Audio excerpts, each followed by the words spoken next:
One Take Lovecraft presents The Hound by H.P. Lovecraft. Part 1. In my tortured ears, there sounds unceasingly a nightmare, whirring and flapping, and a faint, distant baying as of some gigantic hound. It is not dream, it is not, I fear, even madness, for too much has already happened to give me these merciful doubts. St. John is a mangled corpse. I alone know why, and such is my knowledge that I am about to blow my brains out, for fear I shall be mangled in the same way. Down unlit and illimitable corridors of eldritch fantasy sweeps the black, shapeless nemesis that drives me to self-annihilation. May heaven forgive the folly and morbidity which led us both to so monstrous a fate, wearied with the commonplaces of a prosaic world, where even the joys of romance and adventure soon grow stale.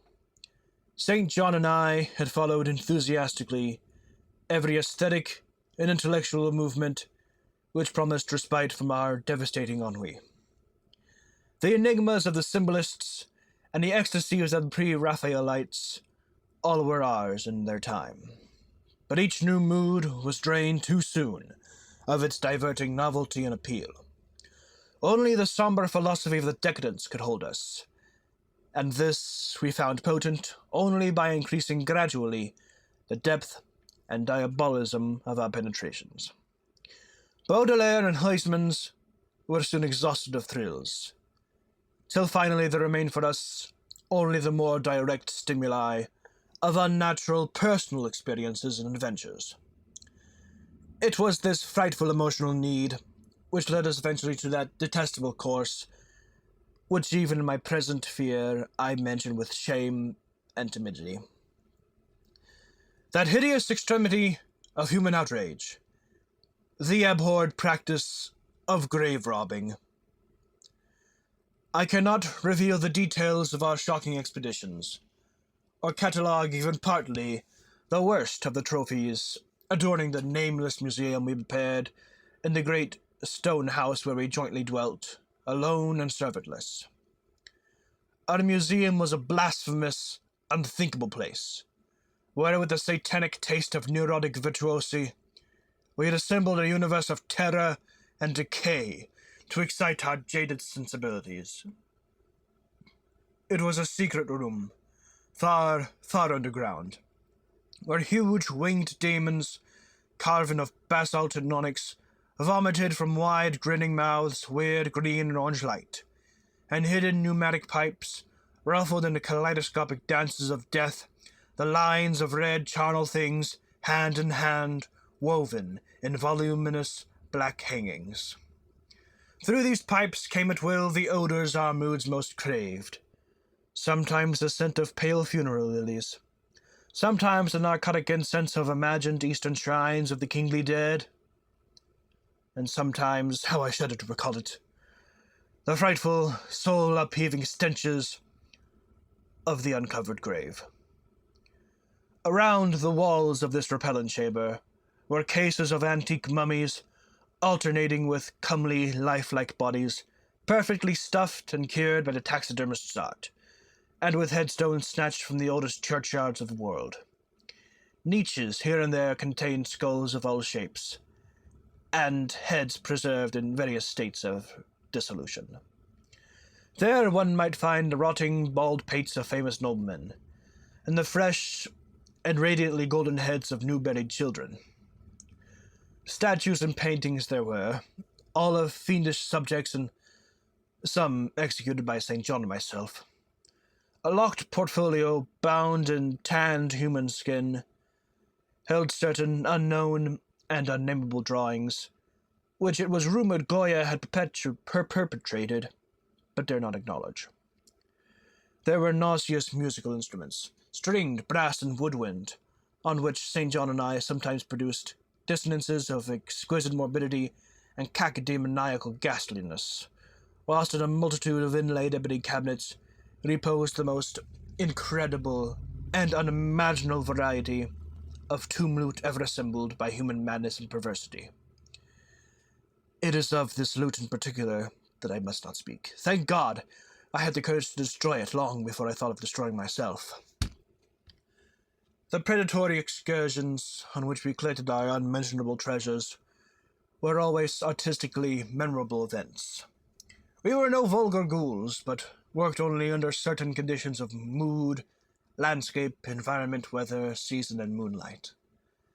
These pastimes were to us the most exquisite form of aesthetic expression, and we gave their details a fastidious technical care. An inappropriate hour, a jarring lighting effect, or a clumsy manipulation of the damp sod would almost totally destroy for us, that ecstatic titillation which followed the exhumation of some ominous, grinning secret of the earth. Our quest for novel scenes and piquant conditions was feverish and insatiate. St. John was always leader, and he it was who led the way at last to that accursed spot which brought us our hideous and inevitable doom.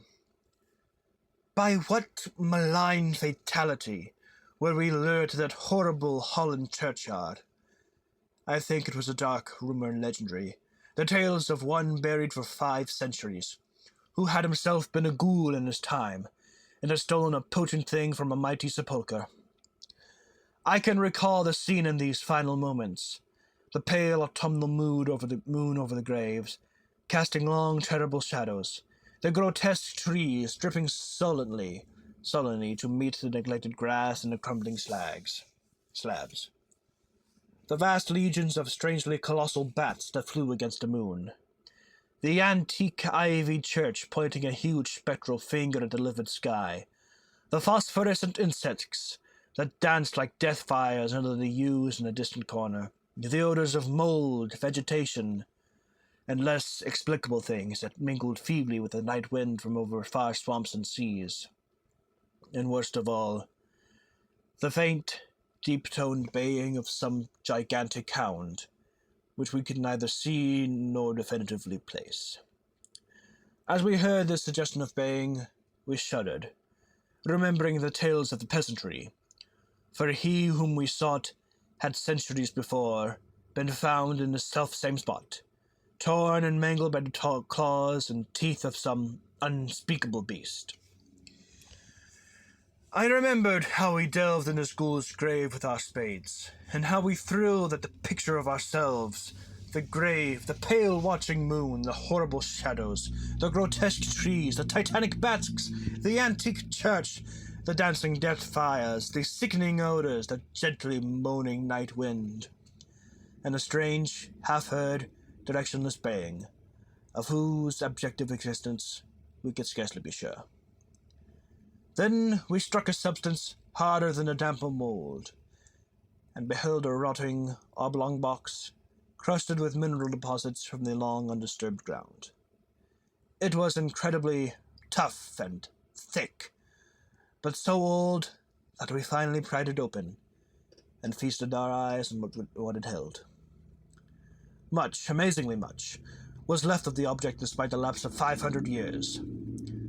The skeleton, though crushed in places by the jaws of the thing that had killed it, held together with surprising firmness, and we gloated over the clean white skull and its long, firm teeth and its eyeless sockets that once had glowed with a charnel fever like our own. In the coffin lay an amulet of curious and exotic design, which had apparently been worn around the sleeper's neck. It was the oddly conventionalized figure of a crouching winged hound, or sphinx with a semi-canine face, and was exquisitely carved in antique Oriental fashion from a small piece of green jade. The expression on its features was repellent in the extreme, savoring at once of death, bestiality, and malevolence. Around the base was an inscription in characters which neither St. John or I could identify, and on the bottom, like a magus seal, was graven a grotesque and formidable skull. Immediately upon beholding this amulet, we knew that we must possess it. that this treasure alone was our logical pelf from the century grave. Even had its outlines been unfamiliar, we would have desired it. But as we looked more closely, we saw that it was not wholly unfamiliar. Alien it indeed was to all art and literature, which sane and balanced readers know. But we recognized it as the thing hinted of in the forbidden Necronomicon of the mad Arab Abdul al-Hazred, the ghastly sole symbol of the corpse-eating cult of inaccessible Lang in Central Asia. All too well do we trace the sinister lineaments described by the old Arab demonologist. Lineaments, and he wrote, drawn from some obscure supernatural manifestation of the souls of those who vexed and gnawed the dead. Seizing the green jade object, we gave a last glance at the bleached and cavernized face of its owner, and closed up the grave as we found it. As we hastened from that abhorrent spot, the stolen amulet in St. John's pocket, we thought we saw the bats descend in the body to the earth we had so lately rifled, as if seeking for some cursed and unholy nourishment. But the autumn moon shone weak and pale, and we could not be sure. So too, as we sailed the next day away from Holland to our home, we thought we heard the cursed, faint, distant baying of some gigantic hound in the background. But the autumn wind moaned sad and wan, and we could not be sure.